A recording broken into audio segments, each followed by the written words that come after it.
What is the truth that Islam is based on?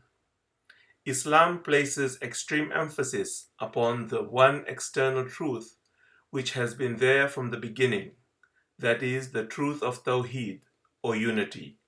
According to the Quran, man testified to the unity of Allah and His Lordship even before the creation of the world.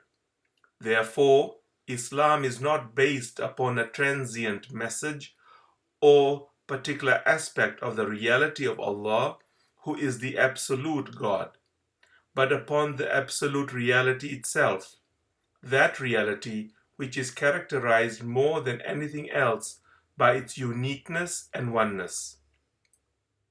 Islam emphasizes the fact that Allah is Ahad, the One, that He neither begets nor is begotten, according to the text of the Quran, and that He is transcendent, vis-a-vis everything. That is why the central truth of Islam is contained in the Shahada, or testimony of Islam, La ilaha illallah, which among many other things means that there is only one Allah. There cannot be a like or partner unto Him. This doctrine is so central to Islam that it is said that Allah will forgive all sins except the sin of shirk, or of taking a partner unto Him.